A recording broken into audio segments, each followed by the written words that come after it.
Peace reflections. Peace to the gods on earth. So, I want to talk to you a little bit. Understand, it's bright out here today. It feels good. But you know that there is different types of sunlight that you get in different areas of the world.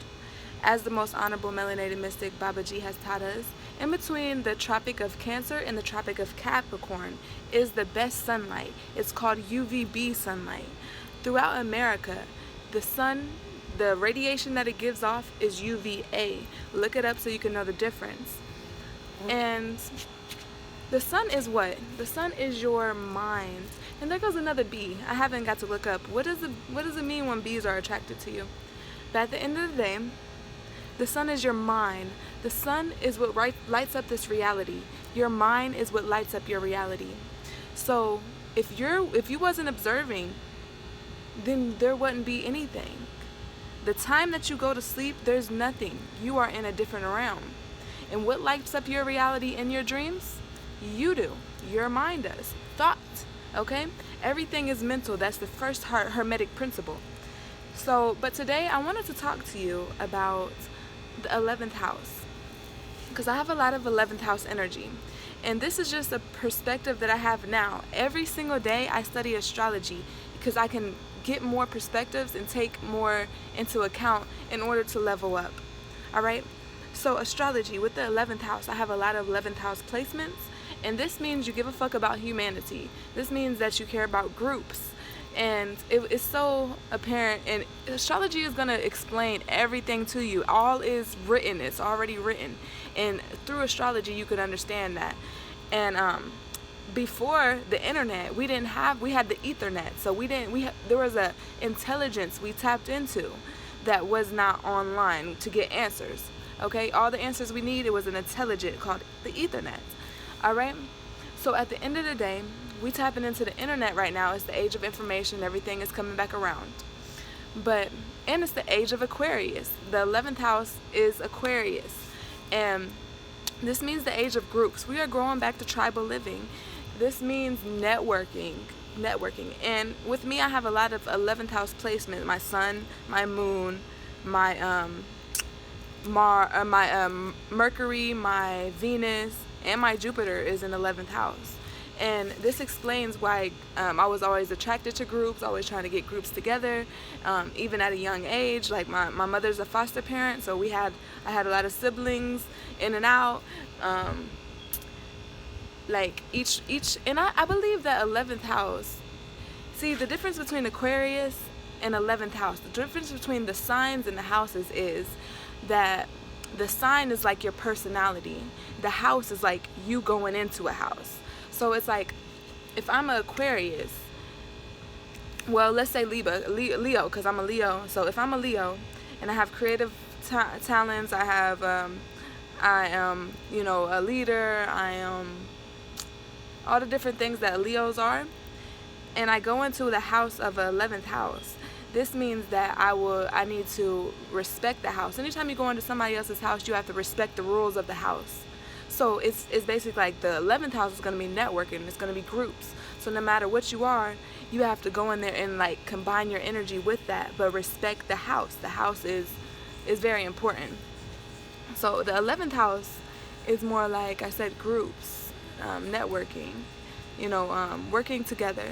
And since a young age, that's what I did. Since my mom's a foster parent, I had a lot of sisters and brothers, and always be the one use that Leo energy to lead it and be like, come on, let's clean up before mom gets home.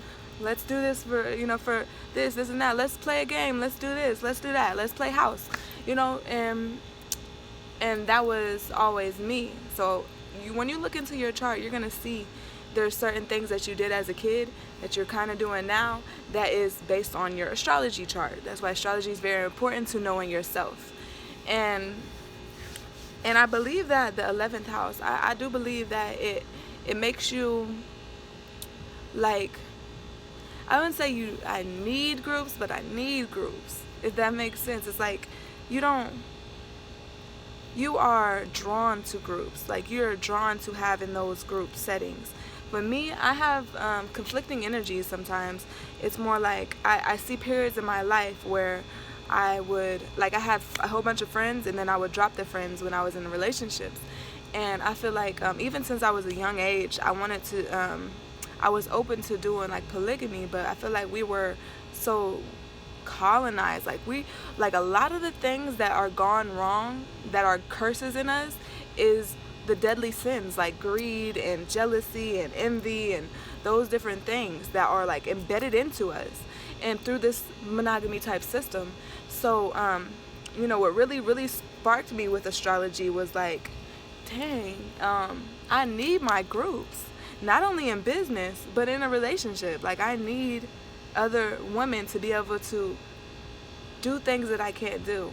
And I could probably do it, but it's selling myself short. If I know that if you're good at something that I can do, but you're good at it and this is what you love to do, then why not utilize you? So this is how I know that I have to be. And it was crazy because it was a curse. It was a straight curse until I found the most honorable prophet, melanated mystic Baba G, and he explained how polygamy is supposed to be, explained how relationships are supposed to be, and it just made so much sense. So it was just like, at the time I was in a relationship, and I was just like, oh shit, I need another wife. Like, I knew that even since my first. Like, I knew I always wanted to, but then it was like a hesitation because of jealousy, because of fear. Oh, I'm scared, the girl's gonna take you away. And it's just like, after I came into divine knowledge of self, it's like those feelings is out the window. Those feelings is the low vibes. Those feelings is your lower self. You have to elevate above that. And it's just throughout my whole life, I always attracted groups until I get into a relationship and I'm like pushing people away, and I just want to be with just a man. And it's more like, once you get the knowledge, you have to be totally honest with yourself. Every woman wants one man, but see, a lot of women in America, we think we are here to control the man, and the man looking for mommy, you want to be mommy and you want to control that man as well. So it's so many different tricky games that the devil plays. We have to understand what they are to be able to vibrate at our highest potential. Okay? And it was just like, throughout my life, it's always groups. But then I had this little hesitation. Even in my last businesses, I had a lot of models, strippers, music artists, and people that I work with, but it was still like, I'm around you, but then I want to be kind of separate, like move around, but then I'm the leader too. So it's conflicting, and I'm sure a lot of people have to go through that with their astrology. It's like you have this energy, but then you have that energy, and the key to that is finding balance and harmony within yourself.